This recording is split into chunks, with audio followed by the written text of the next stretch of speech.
Hello friends, আর একটি গুরুত্বপূর্ণ ভিডিওতে তোমাদের সকলকে স্বাগত। আজকের এই ভিডিওতে 2022 স্টেট পাসদের জন্য অত্যন্ত একটি গুরুত্বপূর্ণ আলোচনা করা হবে। তোমাদের প্রত্যেককে বলবো ভিডিওটি প্রথম থেকে শেষ পর্যন্ত দেখো, তোমাদের জন্য সত্যি আজকে একটা দারুণ গুড নিউজ আছে। তো চলো আমরা মূল ভিডিওতে প্রবেশ করি। আর মূল ভিডিওতে প্রবেশ করার আগে তোমাদের সকলকে বলবো অবশ্যই চ্যানেলটিকে সাবস্ক্রাইব করে দিও, আর যদি ভালো লাগে লাইক করে দিও। তো চলো শুরু করা যাক। দেখো, আজকে তোমরা সকলেই জানো 3929-এর একটা মামলা ছিল। ইতিমধ্যে সেই মামলাটা দীর্ঘদিন চলছিল। তো আজকে জাজমেন্ট চলে এসেছে। জাজমেন্ট কী এসছে? 3929-এর পক্ষে জাজমেন্ট আসেনি, অর্থাৎ 3929 কিন্তু হেরে গিয়েছে। 3929-এর যে ছিল, দাবি ছিল যে তাদেরকে নিয়োগ দিতে হবে 3929 সিট, এটা হচ্ছে 11,765 থেকে কেটে নিয়ে। হ্যাঁ, পর্ষদ বলেছিল যে ক্যারি ফরওয়ার্ড করেছে, তো সেখান থেকে কেটে নিয়ে তাদেরকে নিয়োগ দিতে হবে। কিন্তু আজকে সুপ্রিম কোর্ট টোটালি সেটাকে খারিজ করে দেয় এবং 3929 যে ক্যারি ফরওয়ার্ড সিট পর্ষদ বলছে, সেই সিটটা কোনো ক্যারি ফরওয়ার্ড হয়নি, এটা প্রমাণিত। এবং এই 3929 সিটটা কিন্তু আগামী যে রিক্রুটমেন্ট হতে যাচ্ছে সেখানে কিন্তু দিতে হবে পর্ষদকে। তার মানে পর্ষদ কিন্তু দিতে বাধ্য, যেহেতু এটা সুপ্রিম কোর্টের অর্ডার। তার মানে এখানে 2022 স্টেট পাসদের জন্য গুড নিউজ কোথায় দেখো, 2022-এর কিন্তু আগে থেকে অ্যাডভান্টেজ 4000 সিট কিন্তু চলে আসলো, অর্থাৎ 3929 যে সিট, সেই সিটটা কিন্তু 2022 অতিরিক্ত পাচ্ছে। যা ভ্যাকান্সি আছে তার সাথে 3929 সিটটা কিন্তু অবশ্যই 2022-কে দিতেই হচ্ছে পর্ষদকে। এই মুহূর্তের 2022-দের জন্য কিন্তু এটাই বিগ আপডেট।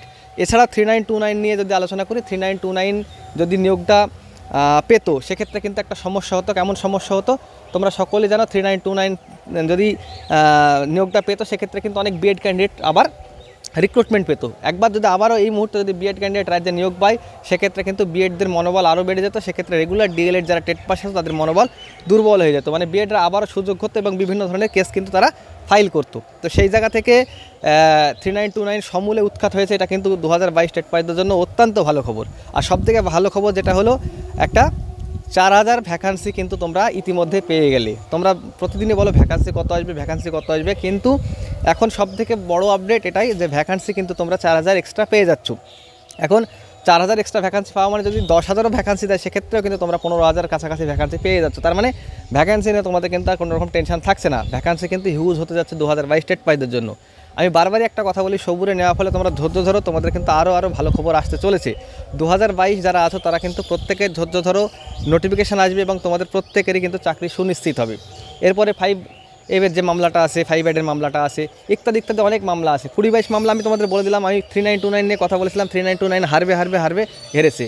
এর পরবর্তীতে কিন্তু 2022 মামলা আসছে। 2022 মামলাতেও কিন্তু 2022 ক্যান্ডিডেটরা হারবে 100%। আমি প্রিভিয়াস ভিডিওগুলোতেও বলেছি, এই ভিডিওতেও বলছি, কনফিডেন্সের সঙ্গে বলছি। সুপ্রিম কোর্ট কোনো আবেগ দিয়ে কাজ করে না। সুপ্রিম কোর্ট যেটা ন্যায্য সেটা হয়। সুপ্রিম কোর্ট একজনের দিকে জাজমেন্ট দেবে যদি সেটা সত্য হয়। তো তোমাদেরকে বারবারই বলি, 3929 নিয়েও আমি বলেছি, 3929 2017 যখন প্যানেল পাবলিশ হয়, ঠিক তার 2-1 দিন আগে এরকম একটা স্টে নিয়ে সমস্যা হচ্ছিল, তখনও বলেছি 3929 নিয়ে কোনো সমস্যা নেই, 3929 কিন্তু জিতছে না, অবশ্যই হারছে। তো 3929 আজকে কিন্তু হেরেছে, আর তার ফল কিন্তু খুব ভালো হয়েছে। একটা ঢিলে দুটো পাখি মারা গিয়েছে। একসঙ্গে কি হয়েছে, 2022 4000 সিট কিন্তু পেয়েছে এবং 2017 যে প্যানেলটা সেটাও কিন্তু সুরক্ষিত থেকেছে। যাই হোক, আগামী দিনে 2022 হারছে, এই বলে কিন্তু আমরা ভিডিওটা শেষ করলাম। Thank you.